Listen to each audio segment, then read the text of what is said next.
C'est quoi cette performance que les joueurs marocains ont proposée face à la Tanzanie?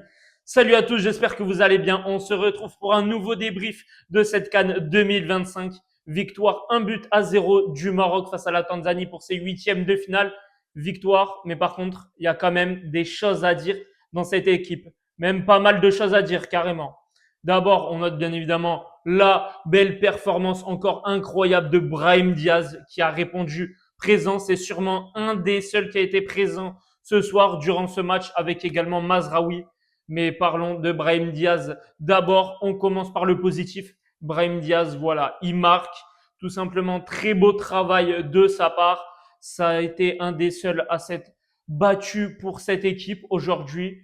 Franchement, par contre, magnifique but. Il a éliminé le défenseur comme il le fallait vers la 60e minute de jeu. Et voilà, il marque le but de la qualification pour les Marocains. Ça, c'est excellent, rien à dire sur lui. Et passons surtout à Massina, son niveau nullissime quand même, qui a montré dans toutes les écoles de foot pour absolument pas reproduire son match pour être un bon défenseur.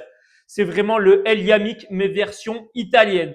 Comment c'est possible de défendre comme ça? Dès la deuxième minute de jeu, il fait peur déjà au Maroc. Comment c'est possible de défendre comme ça, de se faire éteindre par le joueur de la Tanzanie, s'il vous plaît? Car dès la deuxième minute de jeu, dès l'entame de match, tu te prends ça, c'est quand même une honte absolue. Voilà, heureusement qu'il est mauvais de la tête. Heureusement, il l'a mis à côté quand même. Ah, vu que là, la cage, elles étaient vides. Elles étaient vides, les cages. Comment c'est possible de la louper? Je ne sais toujours pas. Voilà, donnez-moi l'explication, je ne sais pas. Mais son niveau, franchement, il a été catastrophique. Alors oui, on parle à chaque fois de El Yami comme quoi il était mauvais depuis le début de cette compétition. Mais Massina, c'est vraiment pas mieux. Bon, c'est quand même un peu mieux que El Yamik, car c'est quand même du très haut niveau El Yamik pour des performances nullissimes. Mais Massina, c'est quand même pas mal. Hein. Franchement, si tu fais un 11 de la canne des joueurs les plus mauvais, la charnière centrale, sans hésiter, tu mets El Yamik, Massina. Donc comment c'est possible d'avoir ce niveau-là? Je suis désolé. Mais là, et en plus surtout, aussi parlons à la fin, hein, il y a très clairement penalty pour la Tanzanie. Pourquoi il fait ça à la 95e minute de jeu? Pourquoi il fait ça? Heureusement que l'arbitre n'est absolument pas allé voir la VAR, car il y a totalement penalty, il faut être transparent, il faut être juste.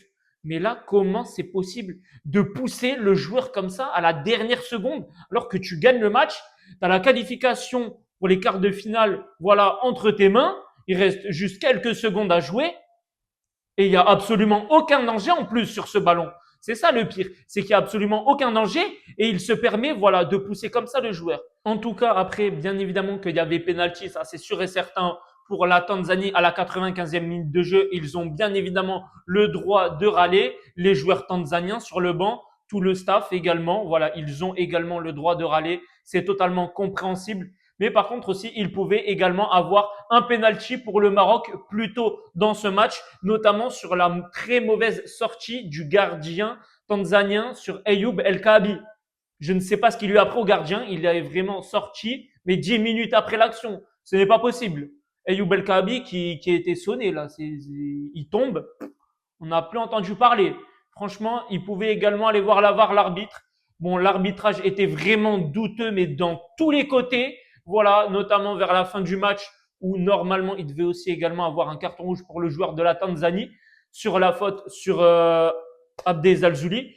Et surtout, comment il ne va jamais regarder la VAR? C'est quoi cet arbitrage vraiment très douteux aujourd'hui? Alors là, c'est un niveau, mais c'est comme Massina, c'est le niveau de Massina, l'arbitre. Voilà, c'est absolument pas fou, mais absolument pas. Il y a tout à revoir sur l'arbitrage aujourd'hui. Et des deux côtés, hein, il n'y en a aucun là qui était favoritisme. Voilà, c'était l'un comme de l'autre. C'était une vraie boucherie, hein, ce match à un moment. Les joueurs tanzaniens, ils ont fait que tacler. Allez, les deux pieds décollés à un moment donné. Non, mais ça, c'est du jamais vu. Franchement, jouer au foot. Mais en plus, le Maroc a failli perdre contre la Tanzanie qui a fait juste seulement 2 points depuis le début de cette compétition et n'a jamais remporté de match à la CAN depuis toute son histoire.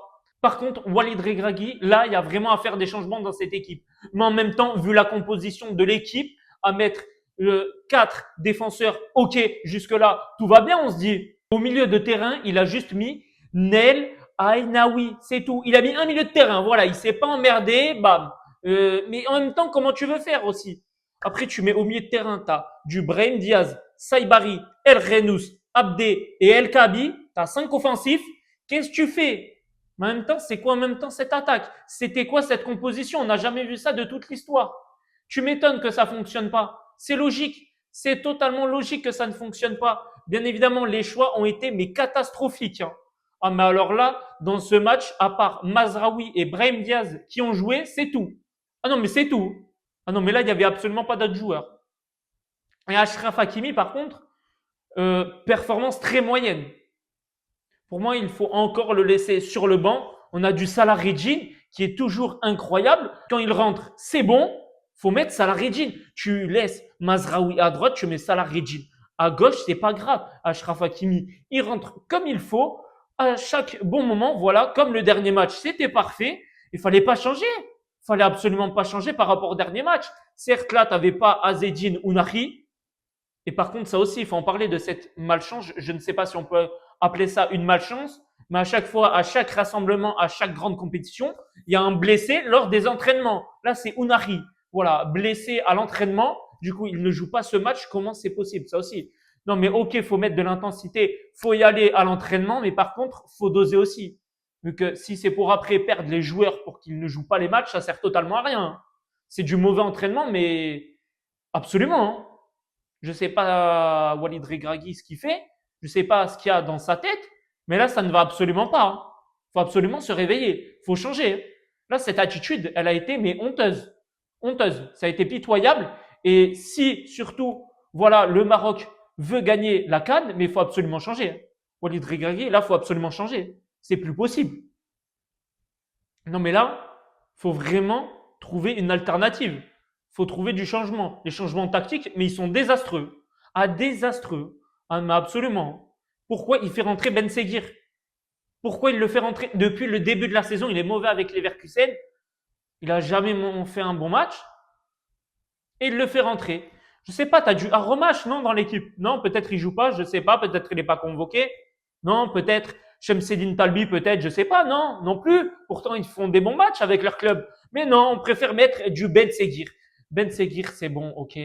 On l'aime bien, il est rigolo, mais c'est tout. Voilà. Il est bon dans la communication de l'équipe nationale. Voilà, c'est son nouveau job, community manager. Non, mais c'est bon, faut pas déconner. On veut jouer au foot. Voilà. Faut que ça joue au foot. Faut arrêter de me parler de oui, qui est le plus drôle à l'entraînement, qui est le meilleur danseur et tout, compagnie. On s'en fout. On s'en fout totalement. Là, on veut que ça joue au foot. Voilà, mais 11 joueurs de foot, mais pas 11 influenceurs. Vu que Saibari, il faut aussi en parler. Lui, début de saison, mais absolument magnifique avec le PSV Eindhoven. Les derniers rassemblements avec le Maroc sont également magnifiques. Mais par contre, depuis le début de cette CAN, ou 2 jours avant, il est avec tous les influenceurs de mes deux qui y connaissent absolument rien au foot. Ah là, par contre, là, ça y va. Et depuis, il est absolument nul. Il faut absolument se remettre en question. Voilà. Le Maroc est une nation de football, mais là, ça ne représente pas du tout le football, mais plutôt le divertissement. Ah, c'est le divertissement. Ah, franchement, ça s'est moqué hier du match Mali-Tunisie, au tir au but. Ah, mais ça a failli faire la même que la Tunisie, hein. Ça a failli faire la même erreur, hein. La Tunisie, eux, qui se sont pris un penalty à la dernière minute, mais c'est pas passé loin là avec Massina. Ah, franchement, ça pouvait virer au cauchemar. Et on sait très bien les failles du Maroc à la CAN, hein. À chaque fois, ça perd, mais bêtement. On s'en souvient tous à chaque fois des éliminations. Ça n'en peut plus. Ça n'en peut plus. C'est vraiment mais lunaire. À chaque fois, les scénarios sont improbables, mais à chaque fois, ça arrive. Mais en même temps, ça, c'est typiquement marocain de se faire éliminer, mais bêtement à chaque fois. Et on ne sait comment par une équipe mauvaise. À chaque fois, c'est la même. Ah, mais franchement, à un moment, j'ai cru que la Tanzanie allait vraiment égaliser, hein. Et je pensais, bon, ben, encore une de plus. Le Maroc qui perd une nouvelle fois, voilà. Bon, ben, une de plus, une de moins, en vrai, ça fait quoi? C'est le Maroc, tout simplement. Et oui, non, mais franchement, j'ai cru qu'à un moment, on allait encore revivre les mêmes cauchemars que les années précédentes. Ça, c'est un truc de fou quand même. Bon, après, il y a la qualification pour les quarts de finale. Bien évidemment que ça fait plaisir. C'est logique, mais là, il faut absolument changer car c'est vendredi à 20h, soit contre le Cameroun, soit contre l'Afrique du Sud. Ça, on verra en fonction du résultat. Mais en tout cas, ces deux grandes nations, là, on ne joue pas la Tanzanie pour les quarts de finale. On joue totalement une autre équipe. Faut absolument changer cette face de jeu. Faut absolument changer cette image. Voilà, là, il y a du changement à faire. Ça, c'est sûr et certain, sans contestation. Mais par contre, en tout cas, merci à Brahim Diaz. Ça, c'est une évidence.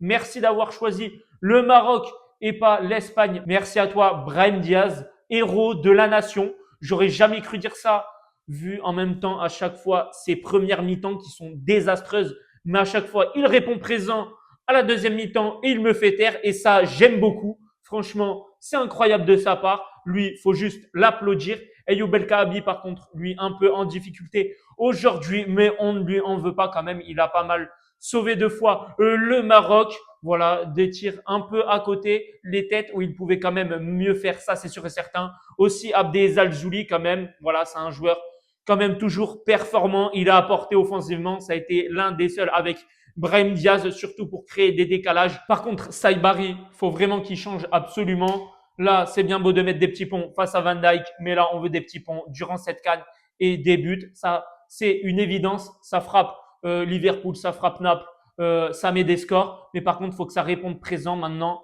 dans cette CAN 2025 pour remporter ce trophée et pour qu'il reste à la maison. Ça, c'est sûr et certain. Il faut absolument un autre visage du Maroc. Voilà. Là, franchement, c'est une prestation. Ça a été l'alerte encore une fois, comme face au Mali. Hein.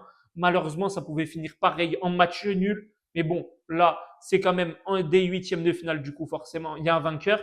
Mais par contre, ça pouvait vraiment finir en 1-1 et après au tir au but. Ça, c'est typiquement le Maroc. Franchement, vu toutes les années précédentes. Mais en tout cas, dites-moi dans les commentaires pour vous qui a été les tops, les flops de ce match.